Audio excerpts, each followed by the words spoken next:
Delhi junction पे नीचे छोटा लिखा होता था पंजाब स्टेट। सोनू निगम ने, अगर मैं गलत नहीं हूँ तो 87 या 88 में संगम कला ग्रुप में पार्टिसिपेट किया था, जीता। सिर्फ 2 स्टेट्स का पार्टीशन हुआ था। छल्ला बेरी बूरे वे वतन माहिदा, दूरे वे जाना पहले, पूरे वे गल सुन छलिया, छोरा वे कादा लाई चोरा। वैसे दिल्ली ना सबसे यूनिक कॉस्मोपॉलिटन सिटी है। मतलब कॉस्मोपॉलिटन सिटी तो कलकत्ता भी है, मुंबई भी है, बैंगलोर भी है, पर जब भी आप कलकत्ता जाएंगे तो आपको लगेगा कि आप बंगाल में हो। जब भी आप मुंबई आएंगे तो आपको लगेगा कि आप महाराष्ट्र में हो। पर दिल्ली में किसी भी कल्चर का एज सच इन्फ्लुएंस नहीं है, किसी भी भाषा का एज सच इन्फ्लुएंस नहीं है। मतलब आप जब भी यहाँ पर आएंगे ना तो आप सिर्फ यही फील करेंगे कि आप भारत में हैं।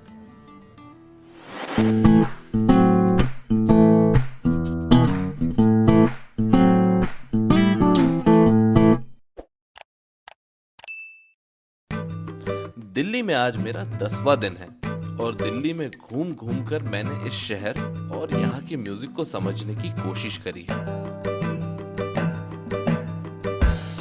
इतिहास के पन्नों को पलटाने से लेकर आगे आने वाले चुनाव की रैलियां तक अटेंड कर डाली। पुरानी दिल्ली की गलियों से लेकर पुराने किलों तक घुमा।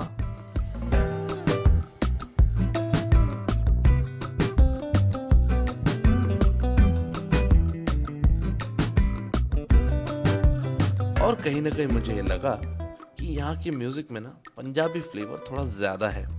अब ऐसा क्यों है, ये समझने के लिए मैं मिला तजिंदर से।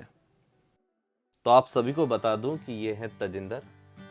इनको आपने इंडियन आइडल 9 में देखा होगा और उसके पहले सारेगामा भी, सारेगामा म्यूजिक का मुकाबला करेक्ट, क्योंकि मेरी जो इनके साथ मेमोरीज है वो आइडल से है। हाँ। इसलिए मुझे आइडल हमेशा याद रहता है। पर सारेगामा में भी आपने देखा होगा, म्यूजिक का महामुकाबला में भी आपने देखा होगा।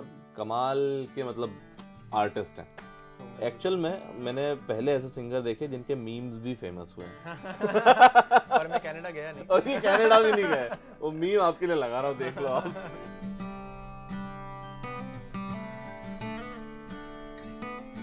जब भी दिल्ली का नाम दिमाग में आता है ना तो पंजाबी म्यूजिक ही याद आता है। क्या फंडा क्या है पंजाबी की? अगर मैं बात करूं, मैं अपने लाइव शोज में एक बहुत अच्छी चीज बोलता हूं, ऐसे कि पंजाबी बंदा गाने से, हुलिये से नहीं होता, दिल से होता है। तो दिल वालों की दिल्ली में अगर दिल ही नहीं होगा तो फिर दिल्ली किस बात की? तो पंजाबी तो होना लाजमी है, क्योंकि आप दिल से दिल्ली वाले हो ना।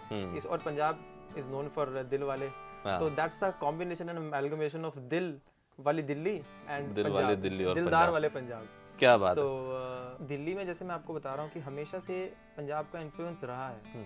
बस पार्टीशन से क्या हुआ कि जब माइग्रेंट्स आए तो रिफ्यूजी कैंप्स यहाँ पे थे, तो अपनी लैंग्वेज भी लेके आए, अपना कल्चर भी लेके आए। तो जो इतना दायरा था वो इतना हो गया। मेरी दादा दादी बताते हैं कि वो टाइम था, क्योंकि obviously that was not a good time. तो अभी वो कभी कभी बताते हैं कि हम लोग आए, पहले हम लोग यहाँ रहे कुछ टाइम, बहुत ब्रीफ पीरियड के लिए वो दिल्ली रहे हैं। चांदनी चौक, दिल्ली 6, गुरुद्वारा सीसगंज के बिल्कुल सामने, और वहाँ उनका रिफ्यूजी कैंप था।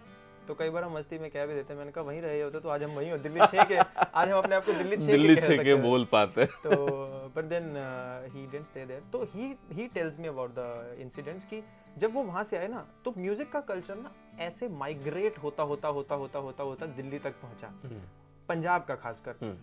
पार्टीशन की बात करें ना तो इंडिया में मेजरली सिर्फ 2 स्टेट्स का पार्टीशन हुआ था। दैट वाज बंगाल, जो आधा बंगाल बांग्लादेश बन गया, करेक्ट। हाँ। और जो आधा पंजाब, मैं बोलूंगा आधे से ज्यादा पंजाब, क्योंकि पंजाब का मेजर चंक चला गया, क्योंकि पाकिस्तान में मेजरली पंजाब है। ये होने की वजह से हुआ क्या, तो वहां से तो पंजाबी जो माइग्रेंट्स वो यहाँ आए। जब यहाँ आए तो उस टाइम पे कुछ तो पंजाब में ही रह गए, जो अमृतसर साइड में, अमृतसर, जलंधर, लुधियाना। तो ऐसे आगे बढ़ते काफी सारा जो चंक है आपको पंजाब का वो देखने को मिलता है दिल्ली में। और मैंने अपने पापा से सुना है, वो कहते हैं कि हम 82 में दिल्ली शिफ्ट हुए थे, 1982 में। तो कहते हैं जब मैं उतरा था तो दिल्ली जंक्शन, पुरानी दिल्ली जंक्शन, तो खाली दिल्ली उसको बोलते हैं ना, नई दिल्ली तो बहुत बात है, दिल्ली जंक्शन था। दिल्ली जंक्शन पे नीचे छोटा लिखा होता था पंजाब स्टेट। 82 1982 मतलब आजादी के लगभग 35 साल, यस, लगभग 34-35 साल तक दिल्ली स्टेट जो था, दिल्ली जो था उसके नीचे पंजाब स्टेट लिखा होता था। वाह। क्योंकि Delhi initially what was a part of that Punjab का, महाराजा रंजीत सिंह के टाइम से वो जो दिल्ली ज्यादा होता है वो पंजाब का एक हिस्सा था। पार्टीशन तो एक ये हुआ कि लोग जब यहाँ पे आना शुरू हुआ तो और बढ़ गया। ऑफ कोर्स वो अपनी एक मतलब ये है कि अगर 50 लोग वहाँ पे अगर पंजाबी में बात करते होंगे तो वो 100 हो गए। करेक्ट, पार्टीशन के बाद। करेक्ट। पंजाबी इन जनरल ना एक लैंग्वेज कंसिडर अगर मैं करके बताऊं आपको, it's a language which is very very very much near by two Hindi. हाँ, सिर्फ उसका लहजा है एक बोलने का। करेक्ट। और भाई क्या हाल है, क्या हाल है, और भाई क्या हाल है, हाँ। और भाई क्या हाल है जिसको पता है कैसे उसका मतलब क्या है, तो वो और भाई की हाल है समझ जाएगा। हाँ। With due respect to all the languages, Punjabi आसानी से समझ सकते हो आप। और आज की जो पंजाबी है वो उसका एक मॉडिफाइड वर्जन ही है। तो बेसिकली क्या हुआ, आपने एसेंस नहीं चेंज की। आपने एसेंस नहीं चेंज की, इसलिए आज भी समझ में आ रही है, आज भी है। बस अब ये है कि अब कल्चर ऐसा, ट्रेंड ऐसा हो गया है कि वो लोगों को आज ज्यादा समझ में आ रही है। उस टाइम पे लोगों को नहीं समझ में, आज ज्यादा समझ में आ रही है, इसलिए आज वो वाइड वैरायटी में आपको क्लब्स में सुनने को मिलता है। क्लब्स में लोग बुल्ले शाह जी के कलाम गा रहे होते हैं। हाँ, वो देखा है मैंने। और दमादम मस्त कलंदर पे तो सारे कमली कमली मेरे यार दी, कमली बुल्ले शाह जी है। करेक्ट। बहुत रिलेटेबल है, लोगों को लगता है कि यार अच्छा इतना प्यारा थॉट इतने साल पहले लिख दिया गया है। तो लोग क्या कर रहे हैं, पुराना कल्चर उठा के उसको आज फिर रिक्रिएट कर रहे हैं अपनी आवाज में। तो जब और हो क्या रहा है, साउंड नया है, चीज पुरानी है, एसेंस पुरानी है, इसलिए क्या हुआ, वो पंजाबी फिर से एक जो वो और वापस एक वाइड वैरायटी सबको मिलनी शुरू हो गई, पुराना भी नया भी।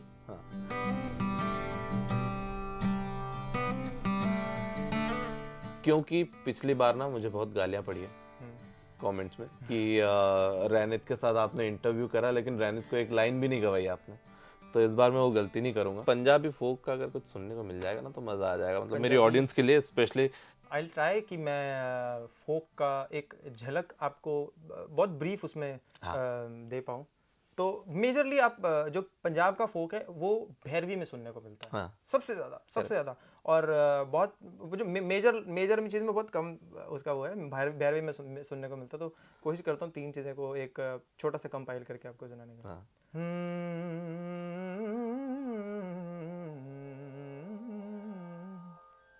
हीर अख दी वे जोगिया झूठ बोले, वे कौन रुठड़े यार मनावदाई। हाँ ऐसा कोई न मिलया वे मैं ढूंढ थकी। हाँ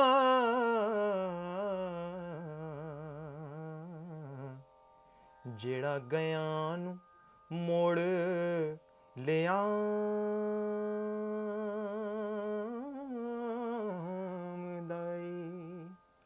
ओ छल्ला बेरी बूरे वे वतन माहिदा, दूरे वे जाना पहले पूरे वे गल सुन छलिया, छोरा वे कादा लाई चोरा।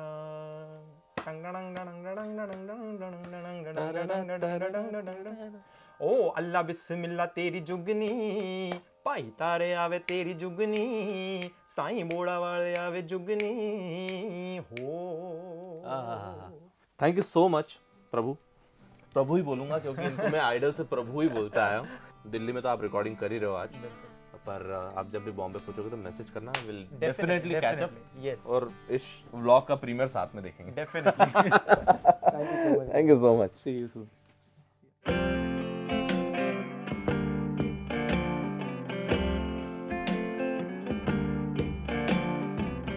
तजिंदर को मिलने से कुछ दिनों पहले मैं शर्मा जी से मिला।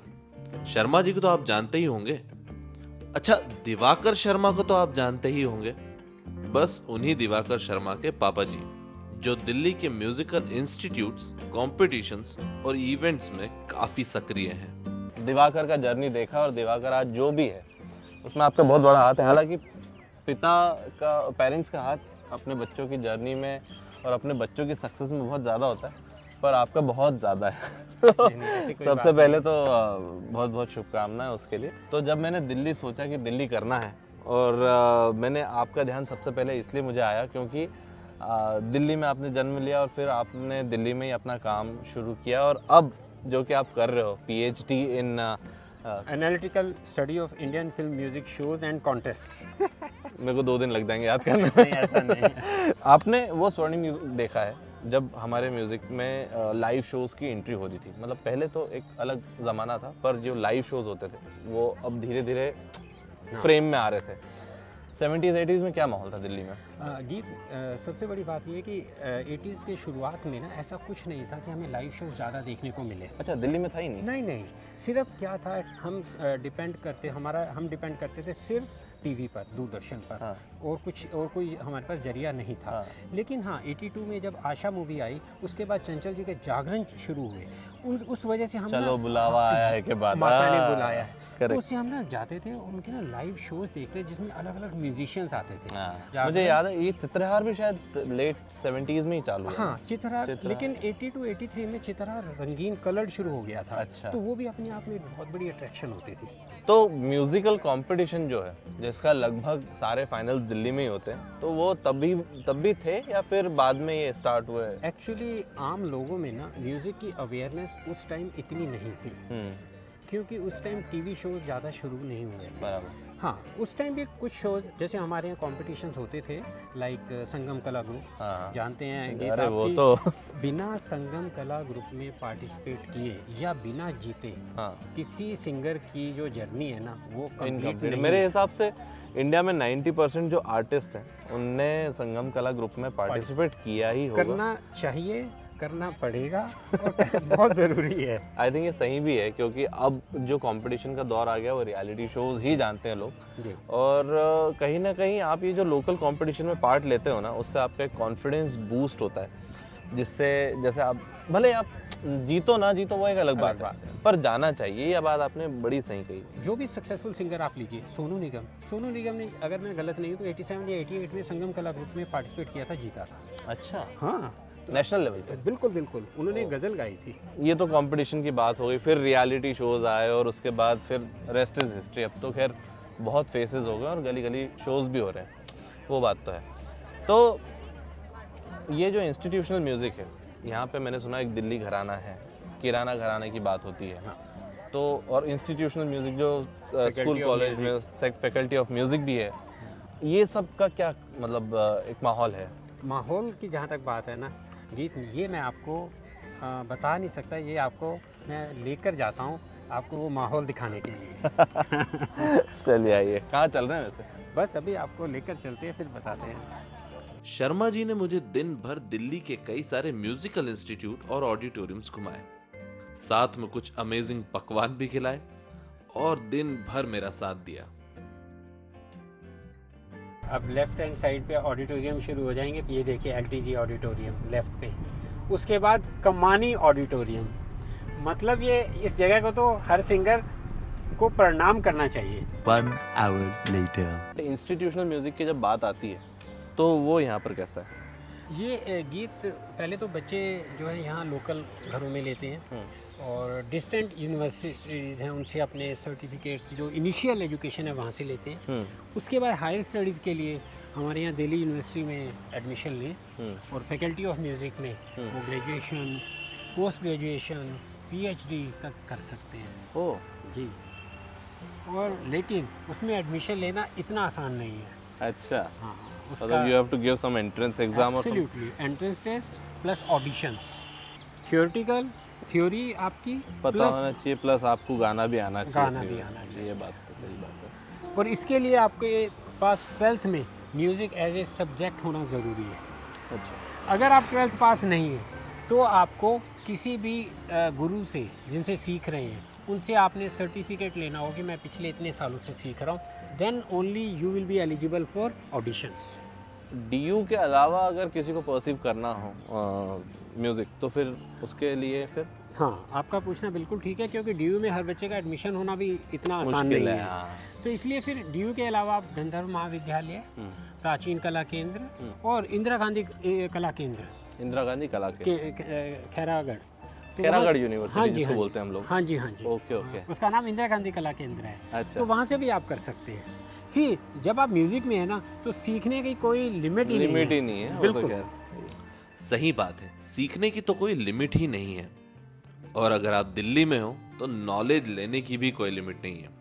वैसे अगर आप दिल्ली में अपना हॉलीडे प्लान कर रहे हैं तो अपना हॉलीडे पैकेज ट्रिपजिको से ही प्लान कीजिए। They are the best in this business. तो अनफॉर्चुनेटली मुझे ये व्लॉग को यहीं पर रोकना पड़ेगा क्योंकि कल मुझे एक अर्जेंट काम आ गया मुंबई में। बहुत सारी चीज़ें लाइन अप कर रखी थी। माता की चौकी हम लोग कल देखने जाने वाले थे और उस म्यूज़िक को एक्सप्लोर करने वाले थे। But vlog is all about uncertain things. आप कुछ भी ऐसा प्लान करके रखो तो वो होता नहीं है। एनीवेज, तो दिल्ली का सफ़र अच्छा रहा। अगली बार आएंगे फिर से कुछ एक्सप्लोर करेंगे। फ़िलहाल आपसे मुलाकात होगी एक नई सिटी में जहाँ पर हम लोग कुछ और एक्सप्लोर करेंगे। दिल्ली के लिए I would like to specially thank Neeraj and Surabhi for all the hospitality and love. अगर आपको ये कंटेंट अच्छा लगा हो तो इसे शेयर करना मत भूलिए। अगर आप चैनल पर नए हैं तो आप इसे सब्सक्राइब करना ना भूलिए। बाकी के लिए आप तो समझदार हैं ही, मुझे बताने की ज़रूरत है ही नहीं। फाइनल कॉल चल रहा है। सी यू, सायोनारा।